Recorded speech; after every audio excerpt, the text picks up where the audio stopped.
Okay, so I'm making this video for people who are interested in knowing what happened in the Melvin apartments, the high-rise towers, on March 8th, 2014. Basically, I'm going to tell you exactly from my investigation of what I know happened. It might not be in chronological order, but I'm stating facts and I'm stating my account mixed in with the story. So basically, it all started on the 12th floor. I'm not going to make mention of apartment numbers for privacy reasons. And I don't know, I guess he got into a fight with some guy up there. So you were sleeping and he just came and bashed you in the face. Oh, okay, so that's what he originally started. He tried to kill you. Yeah, he started with that. Yeah. Wow. So this is what you woke up to. Mm-hmm. Yeah.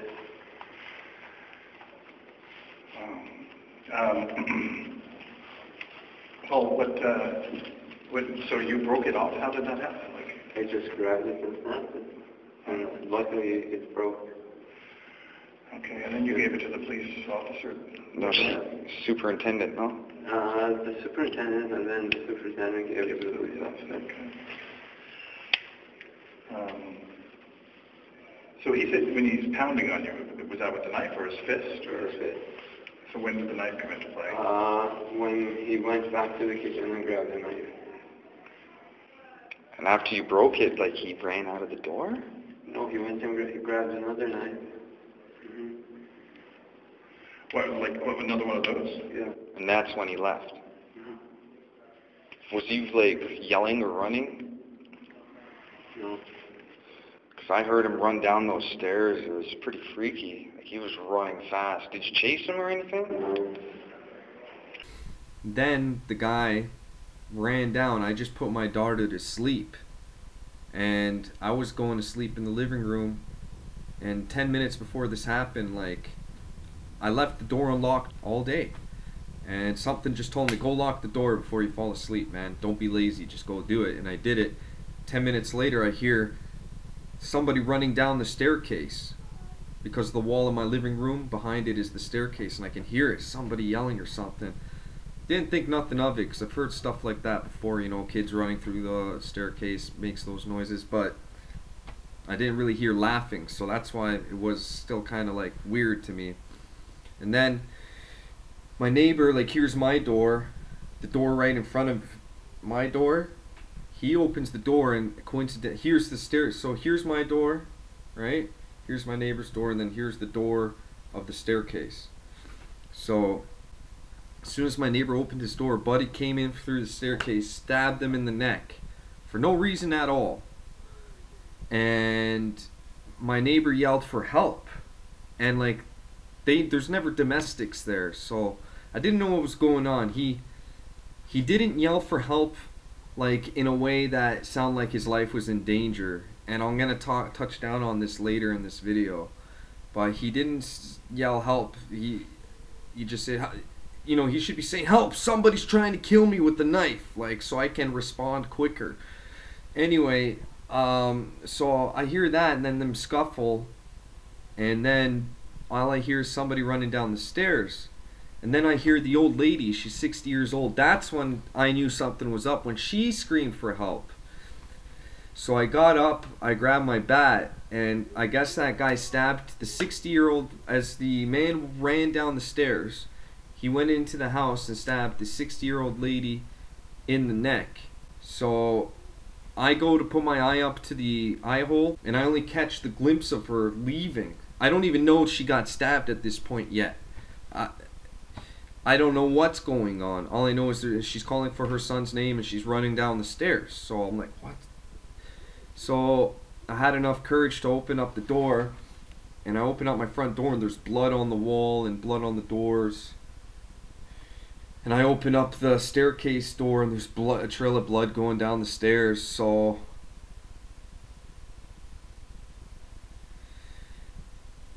then I turn around and I feel bad because I kind of put my daughter's life at risk because I left the door open, but I still don't know what's going on here.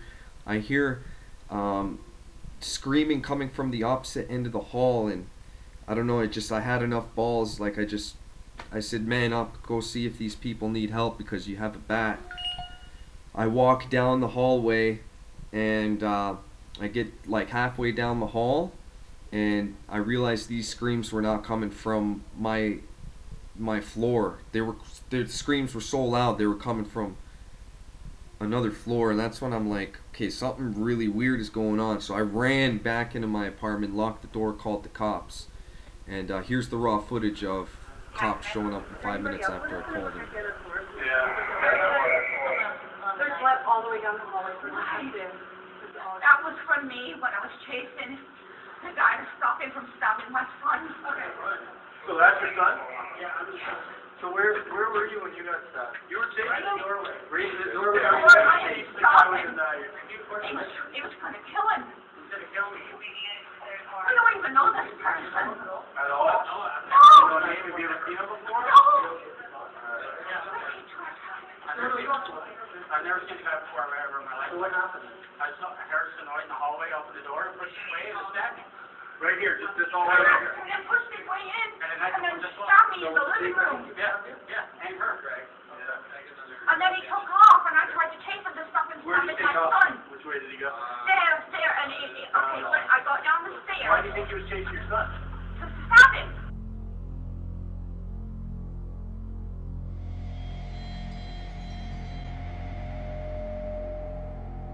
And he like tried to push his way through and like trying to kill me. So I just hear that. I think he's okay. No, I'm okay. I'm okay. Yeah, I'm okay. We're down the stairs and outside. Yeah, you get blood all the way down. Yes, I did. And then fourth floor. The fourth floor. Yeah, and I ran across outside to the Gogo's Pizza. I got one of the neighbors let me in. So you ran in here right next door to Gogo's Pizza? Yeah. They let you in there? No, one of the neighbors let me in. One of the neighbors let you in the Gogo's? No, and then all the way across the fourth floor? Yeah. Okay. And then down? Yeah, and I ran outside. And I managed to get outside. He was outside at that point. And then the neighbor was outside. And he let me in the building. Let you back in the building. Yeah, exactly. And then he took off, and I tried to chase him to stop him Where did stabbing he take my off? son. Which way did he go? Stairs, and okay, when I got down the stairs. Why do you think he was chasing your son? To stab him. Well, did his son take off first? I took Yeah, off to because stop he off was to stabbing. stab I him. was trying to get his And hand. then when I got downstairs, and I'm looking for my son, the people at one come out of the apartment screaming. I run down the hallway, and then they saw me all covered in blood, and they run down the hallway, and he went in the door. Did you see him go into? Yes, You did. yes. They run out. Downstairs all the way to the first floor. Yes. Did you see his And blood going downstairs? the people came out of his apartment and ran down the hallway screaming, and they saw me in blood, and he went in the apartment and closed the door. Yes. That's really caught me. And then where'd you go? I found my son. I was going at the elevator, and I found my son. Yeah, so after that, when he stabbed them, he found some 15-year-old girls, and he was chasing them around with a knife, and he chased them up to the 10th floor. Now, I don't know if he chased these girls before he came to the 8th floor or not. Okay, that's the part where I said the chronological thing, I'm not sure. But that happened. He chased 15-year-old girls around with a knife, and he was going to kill them. He ran off my sister's because he was on the 10th floor way before, and my sisters were going to see my sister-in-law on the 10th floor, and he wouldn't let them go past him, so one of the girls pushed him out of the way, and then he started speed walking at them, and then once they saw the knife they started running, and one of the girls pulled the other girl's hand, and they ran down to the 7th floor, and then they changed stairwells. Well, my sister-in-law heard them screaming, and so she chased him down the stairwell so he wouldn't get them, and then she ran back up to her apartment. So after the 15-year-old girls, or after the 8th floor when he stabbed the guy and his 60-year-old mother, he ran down, and there's a trail of blood just forces his way in. See, I'm here with the little girl that saw what happened. I'm gonna not show her face, obviously, for privacy reasons, but she's gonna tell you firsthand how traumatizing this is and how you should really lock your doors. Well, what happened was I was just getting ready for bed. I was just getting comfortable and into my comfortable position. My mom, all I heard was my mom screaming my dad's name. And I come out, I asked my mom what's wrong, and then I see this guy with a knife. And I ran behind the TV, and I was screaming at the top of my lungs.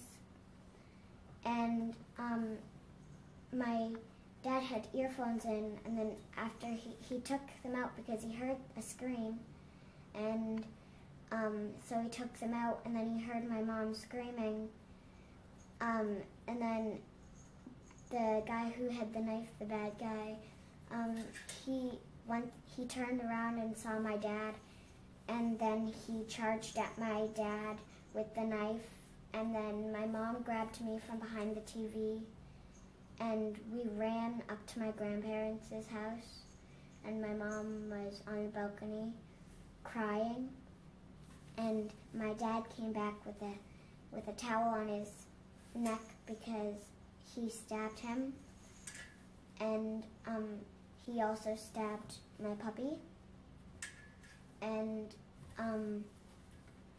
well, then a guy, before we showed up, a guy came to my grandma's door and said help, and he had half of the blade of the knife.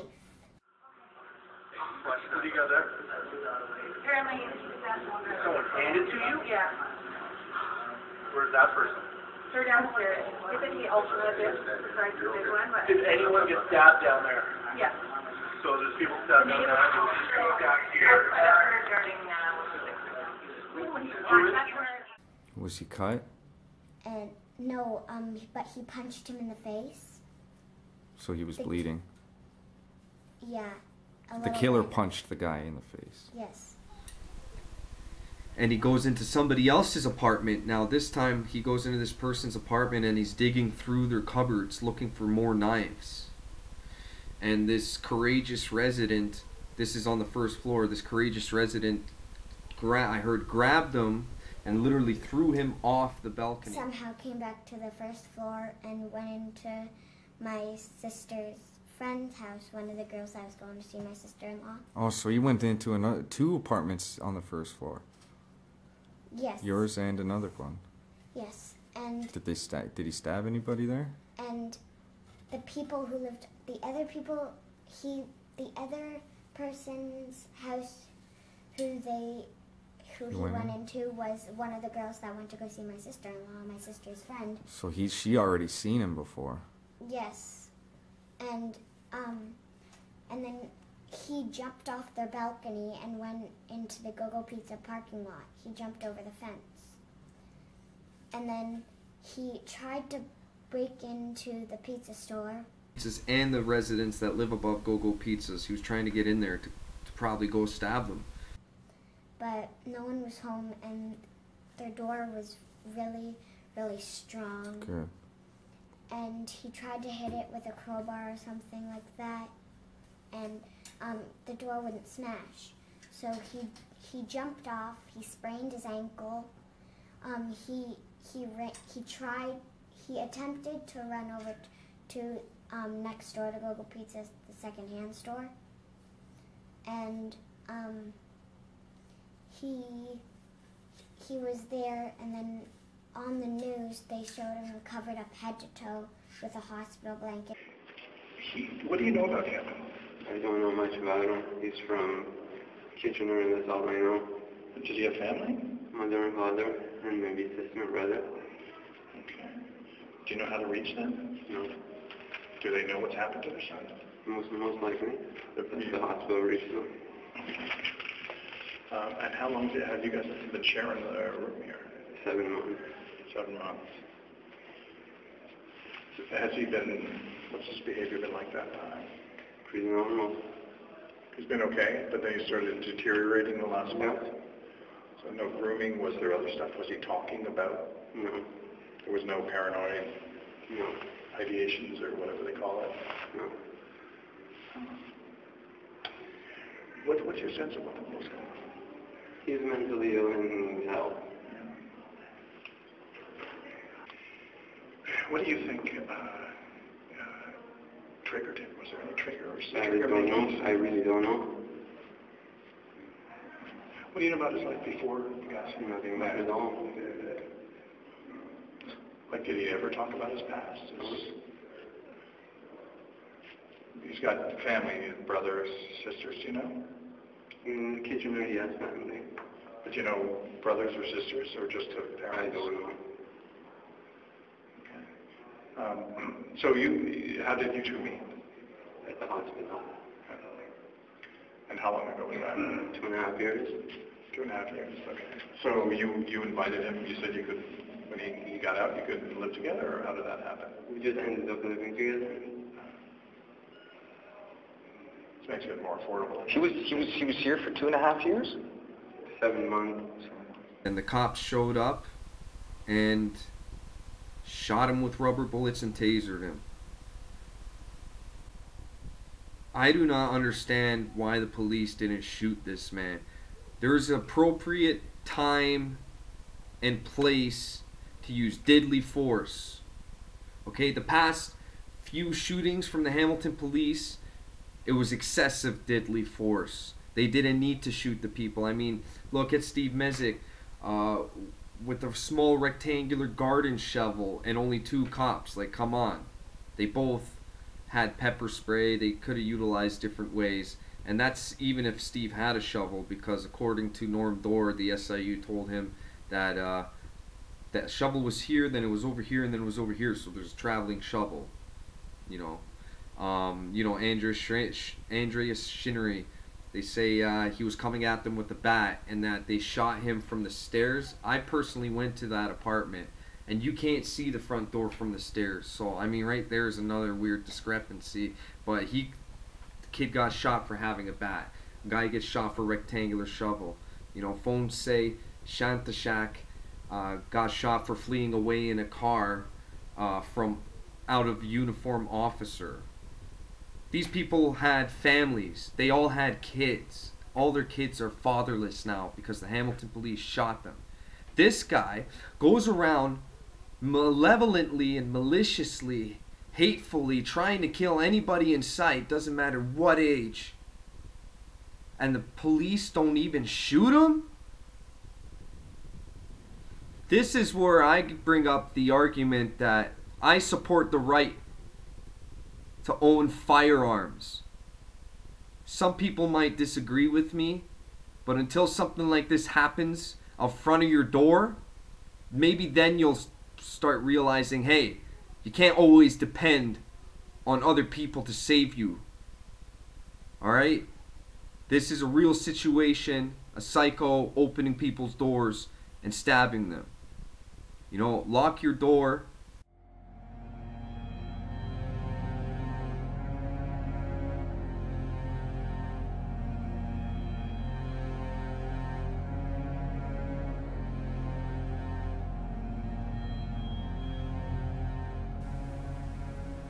And if something like this happens, yell at the top of your lungs and tell people why you need help. Don't just say help, alright? I've heard girls scream down the street and then 2 seconds later they're laughing.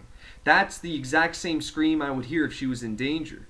You need to be specific. You need to scream and be like, this guy has a knife. That was my neighbor's #1 mistake.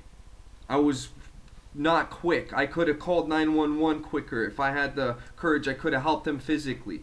Whatever the case may be, you need to be a community with your neighbors, and you need to be there for them, whether if it's call 911 or to help them physically. But I suggest everybody arm themselves with legal weapons like a machete, a knife, whatever, alright? And I certainly support the right to bear arms. I mean, yes, if there is more people bearing arms, I understand the argument that this guy could have had a gun. But yeah, I understand that, but less people would have got hurt. I most certainly hope that everybody in these apartment building starts arming themselves with legal weapons such as bats, bow and arrows, whatever. Like, just be safe, man. This actually happened. It can happen where you live. All right? Don't center this building out.